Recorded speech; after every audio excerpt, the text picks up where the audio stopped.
मित्रों नमस्कार। एक बार फिर से मैं पानीपत हूँ, आचार्य राजेंद्र रंजन चतुर्वेदी जी के पास में। आप लगातार अलग अलग विषयों पर उनको सुनते रहे हैं। आपके पास शास्त्र की और लोक की एक अपनी ही तरह की समझ है। आप अपने व्याख्यानों में अक्सर भक्त कवियों के उदाहरण देते रहे और ख़ास तौर से सूरदास जी की बात आप करते रहे अपनी बात को समझाने के लिए। तो लंबे समय से हमारा ये मन था कि सूरदास जी को लेकर विशेष तौर से कोई बातचीत रिकॉर्ड की जाए। तो गुरुदेव ने उसकी सम्मति दी है और आज से इस बातचीत की शुरुआत हो रही है। तो शुरू में हमने निवेदन किया है गुरुदेव से कि वो सूरदास जी का एक भूमिका हम सबके सामने रख दें। उनके जीवन के बारे में, किस तरह से उनका योगदान रहा उसके विषय में, उनकी भाषा कैसे रही उसके विषय में, लोक ने उनको किस तरह से धारण किया है उसके बारे में, सूर सागर के कितने वर्जन हो सकते हैं, कितने स्वरूप हो सकते हैं, किसको कितना प्रामाणिक माना जाए, क्या सबको किस तरह से ग्रहण किया जाए, उस सब यात्रा के बारे में। और उसके बाद फिर जो पद हैं उनमें हम प्रवेश करेंगे। तो आइए, अधिक समय मैं आपका नहीं लूँगा, आप सीधा सूर के सागर में उतर सकें। मैं हटता हूँ और गुरुदेव आपके सामने आते हैं। काव्य के जो रसिक लोग होते थे तो उसकी समीक्षा में कुछ शब्द कहते थे। जो समीक्षा की पद्धति आज के ज़माने में है, आलोचना, समालोचना, समीक्षा इत्यादि, आज तो वो एक विधा बन चुकी है। लेकिन उस जमाने में ऐसा नहीं था। या तो ये तो बड़ा गहरा विषय है, बड़ा गहरा जटिल विषय है, तो उसको लेकर के तो भाष्य होते थे। तो उसमें वो जो भाष्यकार था वो सारा बड़े विस्तार से उस विषय वस्तु का और जो प्रतिपाद्य है उसका और उस कवि की विशेषता का निरूपण किया करता था। या फिर टीकाएं प्रचलित थीं, टीकाएं होती थीं। टीका में भी वो समीक्षा के जो आज जैसे जो तत्व हैं वो किसी न किसी रूप में वो उसमें समाविष्ट हो जाते थे। लेकिन जो तीसरा एक जो पक्ष है, तीसरा जो एक रूप है, वो काव्यमय हुआ करता था। जैसे संस्कृत साहित्य में एक बड़ा प्रचलित श्लोक है, उपमा कालिदासस्य भारवेरर्थ गौरवम दंडन पदलालित्यम मागे संत त्रयो गुणा। अब उसने माघ का, दंडी का, कालिदास का और भारवी का एक तरीके से चारों का मूल्यांकन कर दिया, चारों की समीक्षा कर दी। उपमा कालिदासस्य, कालिदास जो पदे पदे जीवन से उपमा ले रहा है, अपने प्रवेश से उपमा ग्रहण कर रहा है, उपमा के द्वारा अपनी बात को कह रहा है। तो सबसे पहले उसने कालिदास की उपमा का स्मरण किया। उपमा कालिदासस्य भारवेरर्थ गौरवम। और भारवी कितनी गुरुता, अर्थ की कितनी गुरुता है, अर्थ का कितना गौरव है, कितना विस्तार है, कितनी दृढ़ता है। और दंडन पदलालित्यम, जो शब्द का जो लालित्य है, शब्द का जो आकर्षण है, शब्द की जो संगति है, शब्द का जो सौंदर्य है, दंडी उसके लिए याद किए जाते हैं। आगे चलकर कहते हैं माघे संत त्रयो गुणा, माघ में ये तीनों ही गुण मौजूद हैं। ये एक पद्धति थी समीक्षा की। हिंदी में भी ये जो है, ये जो काव्यमय समीक्षा का जो रूप था, उसकी जो परंपरा थी, वो हिंदी में भी उतरी। और उसमें ये तो बल्कि हम अपने जो 7वीं 8वीं दर्जा जब हम पढ़ते थे और सूरदास वगैरह की शैली वगैरह का प्रश्न आया करता था, तो उसमें लिखा करते थे, सूर सूर तुलसी ससी उठगन के सवदास, अब के कब खद्योत सम जहाँ तहाँ करे प्रकाश। कह सूर काव्य जगत का सूर्य, जो स्थान प्रकृति में धरती पर सूर्य के प्रकाश का है, सूर्य का है, वह स्थान साहित्य में सूरदास जी का था।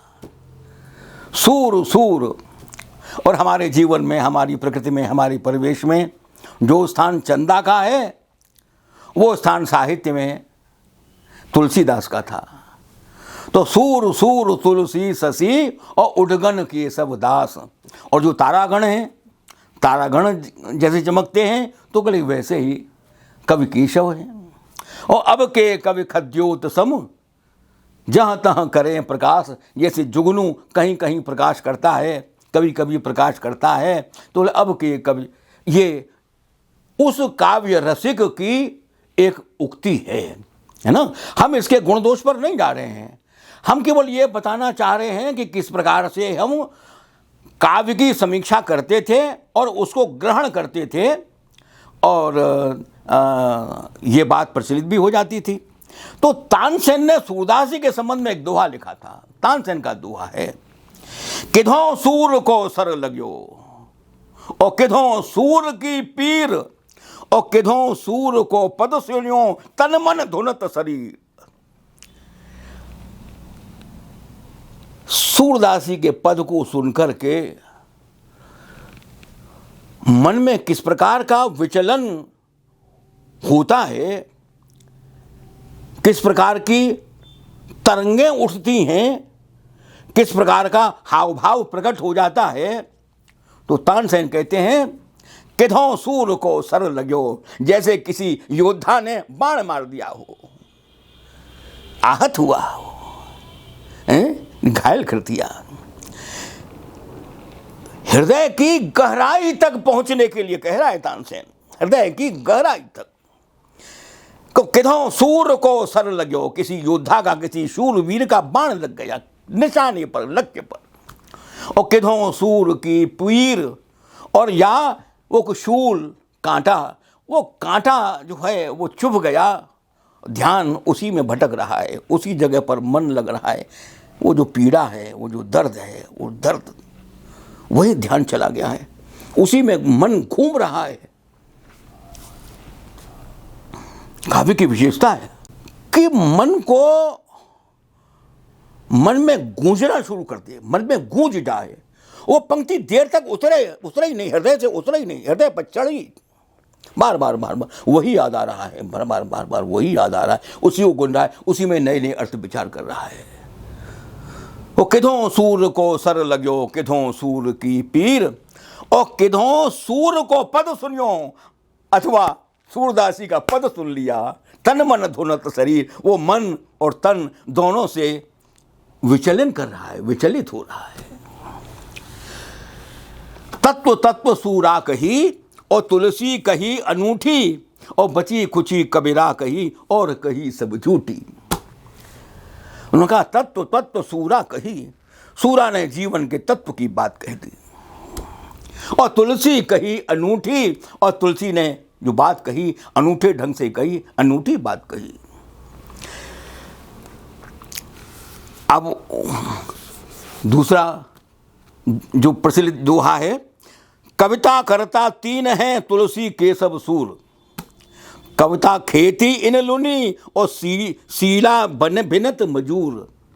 सील तो जानते हैं ना, शिला को बीनना है ना, कि जो खेती, कविता की खेती तो इन तीनों ने ही करी है, सूर, तुलसी और केशव ने, और बाकी तो सब शिला बीनने वाले हैं। वो जो दाने गिर जाते हैं ना, वो दाना बीनने वाले हैं। उत्तम पद कवि गंग के उपमा को बलबीर, केशव अर्थ गंभीरता और सूर तीन गुण धीर। महामोह मद छाय अंधकार सब जग कियो, मोह ने सारे संसार में अंधकार फैला दिया।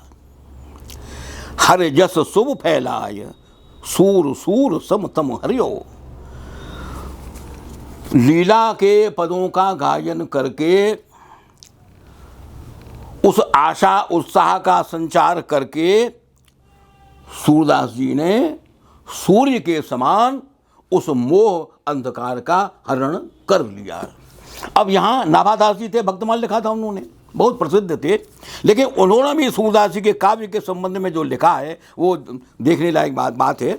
उक्त चोज अनुप्रास बरन अस्थित अति भारो, बचन प्रीत निर्वाह अर्थ अद्भुत तुकधारी, प्रतिबिंबित दिव्य दृष्टि हृदय हरि लीला भासी, जन्म कर्म गुण रूप सर्व रसना पर काशी, विमल बुद्धि गुण और की जो वह गुण श्रवणन करे, सूर कवित सुन कौन कवि जो नहीं सिर चालन करे। सूरदास जी के पद को, सूरदास जी की वाणी को सुन करके ऐसा कौन सा कवि है जिसका सिर घूम न जाए। तो उसने उक्ति के, अनुप्रास के, वर्ण की, वो प्रीति निर्वाह की, अर्थ की, अद्भुत आश्चर्यजनक है ना, तुक की, प्रतिबिंब की, दृष्टि की, हरि लीला इत्यादि के जो उन्होंने गुण जो बताए हैं, तो ये जो उक्तियां हैं, ये जो समीक्षा की जो बातें हैं, वो मैं इसलिए कह रहा हूँ कि सूरदास जी का जो प्रचार था वह भक्ति मार्ग में था, और भक्ति मार्ग में इस प्रकार से था कि वो किताबों में बंद नहीं था।